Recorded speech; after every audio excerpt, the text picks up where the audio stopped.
क्या ही खूब हो कि अगर आप अपनी कमज़ोरी को अपनी पावर बना लें। और इंसान की सबसे बड़ी कमज़ोरी जो आती है वो साइकोलॉजिकली तौर पर इमोशनल लेवल पे कमज़ोरी आती है। जब लोग जज्बाती हो जाते हैं, जज्बात में आकर बहुत सारे ऐसे फ़ैसले करते हैं जो गलत फ़ैसले होते हैं, या वो बात बात पर जज्बाती होना शुरू हो जाते हैं, दुखी रंजीदा होना शुरू हो जाते हैं, डिप्रेस इरिटेबल फील करना शुरू कर देते हैं, तो वो इमोशनली तौर पर वीक होते हैं। आज की वीडियो में हम ऐसी टेक्निक्स डिस्कस करेंगे जो आपको इमोशनली तौर पे स्ट्रॉन्ग कर देंगी, और ये जो जज्बात जो आपकी कमज़ोरी है ये आपकी ताकत बना देंगी।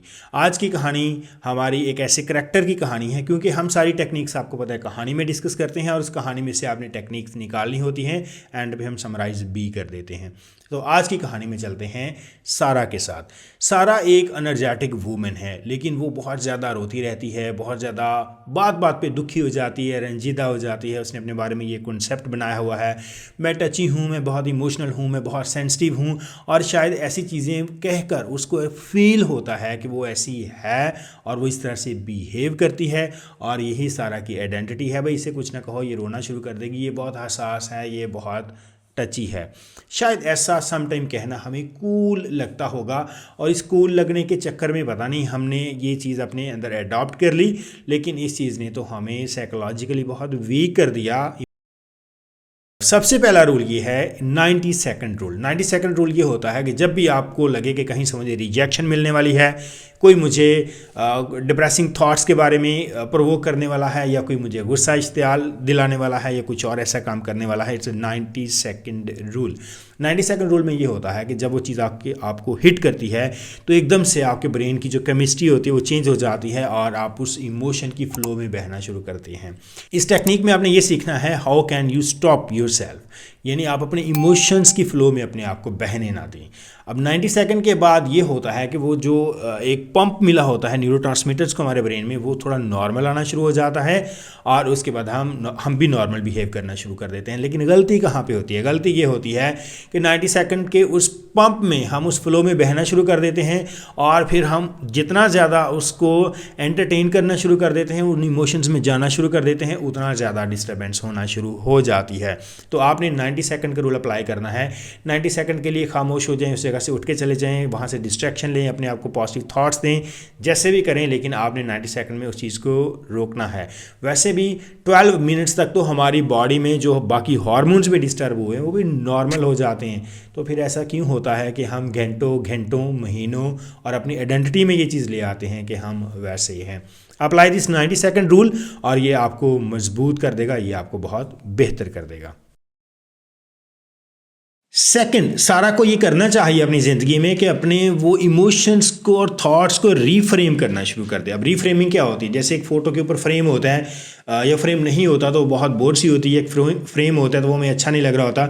अगर हम उसको बड़े अच्छे तरीके से कलरफुल एक फ्रेम कर देंगे, उसको हम बदल देंगे, उसको टोटली रीफ्रेम कर देंगे, तो वो बहुत अच्छी और शानदार हो जाएगी। इमोशंस के बारे में भी सेम होता है। वही इमोशंस जो हमें बहुत बुरे से लग रहे होते हैं, हमने जस्ट उनको पकड़ के रीफ्रेम कर देना होता है, उनको रिस्ट्रक्चर कर देना होता है, उनको बदल देना होता है। जैसे कहीं पर हम अगर जाते हैं तो हमारा माइंड ये चीज़ एक सीख चुका होता है, वहाँ से हम कोई नेगेटिव चीज़ देखते हैं, यानी नेगेटिव फिल्टर लगा होता है, तो हम रंजीदा हो जाते हैं, दुखी हो जाते हैं। अगर उसी जगह पे हम पॉजिटिव चीज़ों को देखना शुरू कर दें, मुस्बत चीज़ों को देखना शुरू कर दें, तो हम उस तरह से रंजीदा और दुखी नहीं होंगे, या बहुत कम रंजीदा होंगे।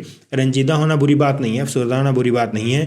अफसरदगी को इंजॉय करना बुरी बात है कि लंबे अरसे तक उस पर आप रंजीदा ही रहें, दुखी ही रहें, और अपनी सोच में बार बार उनको सोचते रहें। तो अब आपने अपने थॉट्स को रीफ्रेम करना है, यानी आपने उनको बदलना शुरू कर देना है अच्छे तरीके से। तीसरी टेक्निक्स हम ये अप्लाई कर सकते हैं, या सारा ही अप्लाई कर सकती हैं अपनी कहानी में, is a power posture technique. Power posture technique क्या होती है? पावर पोस्चर टेक्निक ये होती है कि अब आप अपने बॉडी पोस्चर्स को बड़ा कॉन्फिडेंटली अप करके रखते हैं, लिफ्ट करके रखते हैं, आप अपने कंधों को नॉर्मल रखते हैं, और आप स्ट्रेट देखते हैं, बहुत एरोगेंट वे में नहीं, बहुत नॉर्मल कॉन्फिडेंट वे में, और आप अपनी आवाज़ को पुरसकून रखते हैं, और अपने आप को कंपोज करके रखते हैं। अगर आपको लग रहा है कोई डिफ़िकल्टी आ रही है, तो आप गहरा लंबा सांस लेने की, डीप ब्रीथ करने की एक्सरसाइज करते हैं, और अपने आप को आप पुरसकून रखना शुरू कर देते हैं। शुरू में ये मुश्किल आती है, लेकिन जैसे ही ग्रेजुअली आप इसको प्रैक्टिस में लाना शुरू करते हैं, you will start enjoying it.